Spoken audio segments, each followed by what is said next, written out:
ఏమైపోయిన తర్వాత రాణిగా చూడండి, దేవుడు ఏదైనా చేయగలరు. అదే పాపం ఏదైనా చేయగలవు, తన హస్తం మార్చగలవు. దేవుడు చేసేటువంటిది అదే. దేవుడు చేసేటువంటిది గుంట్లో వాడిని తీసుకెళ్ళి సింహాసనంలో కూర్చోబెడతాడు, గొర్రెలు కాసిన వాడిని తీసుకెళ్ళి రాజుగా చేస్తాడు, అనాథ ఉండేటువంటి ఆమె తీసుకెళ్ళి రాణిగా చేశాడు. ఎంత గొప్ప కార్యం చూసారా? అసాధ్యం ఏది కూడా. మనం చదివినటువంటిది ఏంటంటే దేవుని యందు విశ్వాసంతో ఇప్పుడు మనం విన్నటువంటి రీతిలో హృదయాన్ని మనం మార్చుకోవాలి. హృదయాన్ని మనం మార్చుకోవాలి. సాక్షాలు విన్నాం కదా, మారు మనసు చెందితేనే పరలోక రాజ్యంలో మనము వెళ్ళగలుగుతాం. మారు మనసు లేకపోతే పరలోక రాజ్యంలోకి వెళ్ళటము జరగదు. కాబట్టి ప్రతి ఒక్కరూ కూడా మారు మనసు పొంది యేసయ్యను మనం గమనించినట్లయితే చూడండి, ఇప్పుడు సీను సాక్ష్యం విన్నారు. సీను కొన్ని సంవత్సరాల క్రితం వచ్చినప్పుడు స్టూడెంట్గా వచ్చాడు.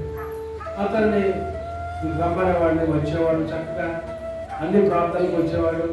వివాహం అంటే అట్లా వివాహం జరిగించిన కుటుంబాన్ని దేవుడు అలా కట్టినాడు, ఎంతగా దీవించినాడు, ఆశీర్వదించినాడు. చూడండి, దేవుడు ఎలాంటి ఒంటరిగా వచ్చేటువంటి వాడిని, ఒక స్టూడెంట్గా వచ్చేటువంటి వాడిని దేవుడు ఏం చేశాడు? ఒక కుటుంబంగా దేవుడు చేశాడు. అలాగే దేవుడు ఉన్నతమైన మెట్టులో కూడా పెట్టి వాడుకుంటాడు. సత్య గురించి మీరు అన్నారు, సత్య సాక్షి. అతను కూడా యవనస్తుడు, వివాహం చేసుకున్నాడు, వచ్చాడు. దేవుడు అంచెలంచెలుగా అభివృద్ధి అనేటువంటిది చూడండి. ఇక్కడ మనం చూస్తే ఎప్పుడంటే యోసేపు అనుకున్నాడా, నేను పరవ తర్వాత ఉన్నత స్థానంలో కూర్చుంటాను, సింహాసనం కూర్చొని ఎప్పుడైనా అనుకున్నాడా? దావీదు ఎప్పుడన్నా అనుకున్నాడా? దావీదు ఎప్పుడు కూడా అనుకున్నాడు. కానీ దేవునికి వాక్కులు ఏముందంటే, జగదుత్పత్తి వేయబడకముందే ఆయన నీ గురించి ఎదిగినటువంటి, నీ గురించి అన్ని కూడా ఆయన తెలిసినటువంటి, నీ యొక్క జీవితాన్ని ఆయనే నడిపిస్తాడు.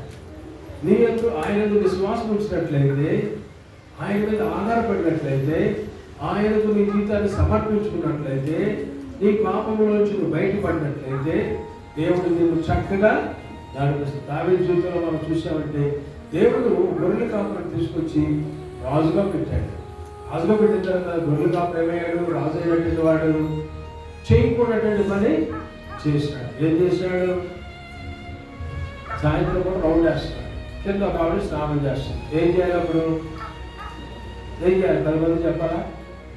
ఏం చేయాలి? కళ్ళు తిప్పేసేసుకోవాలి, మూసుకుని కళ్ళు తిప్పుకోవాలి. కళ్ళు తిప్పుకోకుండా ఏం చేశాడు? మరలా చూసినాడు, ఆమె విషయంలో ఆశించినాడు, పాపం చేసినాడు, పూర్తిగా డౌన్ అయిపోయినాడు, పూర్తిగా భయపడి. చూడండి, తన యొక్క తప్పును బట్టి, తన యొక్క పాపమును బట్టి దేవుడు అతను ఉన్నటువంటి మెట్లో పెట్టాలని ఆశించి ఉన్నటువంటి మెట్లో పెడితే ఇతను తప్పు చేసేటువంటి వాడిగా అయిపోయింది. దేవుడు మనం జీవిస్తున్నప్పుడు, ఆశిస్తున్నప్పుడు, వీళ్ళు ఎవరస్తులు ఉన్నారు, పెద్దవాళ్ళు ఉన్నారు, దేవుడు మీకు మంచి సీట్లు ఇచ్చినప్పుడు, చక్కగా ఇంజనీరింగ్ సీట్లు లేకపోతే మంచి ఉద్యోగాలు ఇచ్చినప్పుడు, దేవుడు కుటుంబాలుగా కట్టినప్పుడు మనము దేవుడికి లోబడేటువంటి వారిగా ఉండాలి, కానీ పాపములో పడేటువంటి వారిగా ఉండకూడదు. ఆ దావించేటువంటి తప్పనే పాపములో పడ్డాడు, పాపములకు జీవితము మరణం. సరే, ఆ కుటుంబంలో జరిగింది ఏం జరిగింది? దావీదు తప్పు చేసినాడు, ఆమెతో పాపం చేసినాడు, ఆమె వివాహం చేసుకున్నాడు, బిడ్డలు కన్నాడు. తర్వాత బిడ్డ బతికాడా? చనిపోయాడు. తర్వాత దావీదు జీవితంలో అనేకమైనటువంటి డౌన్ఫాల్స్ చూస్తాం, పడిపోయినటువంటి విధానం చూస్తాం. తన యొక్క కుమార్తెనే కుమారుడు పాడు చేస్తున్నాడు. తన కుమారుడే తన సింహాసనము కావాలనుకున్నాడు. చూసారు ఎంత భయంకరమైనటువంటి విషయం? దేవుడు మనల్ని అభివృద్ధిలోకి తీసుకెళ్తాడు, ఉన్నతమైన మెట్లో పెడతాడు, ఆశీర్వదిస్తాడు. ఇలాంటి టైంలో దేవుడు మనల్ని ఆశీర్వదిస్తున్నప్పుడు దేవునికి మనము అనుకువగా, మెలకువగా, లోబడేటువంటి వారుగా, పూర్తిగా విధేయత చూపించి దేవుని యొక్క వాక్యానుసారంగా పాపములు చూసినప్పుడు పారిపోయేటువంటి వారిగా మనము, పాపములు చూసినప్పుడు దాన్ని ఆశించేటువంటి వారిగా మనం ఉండకూడదు.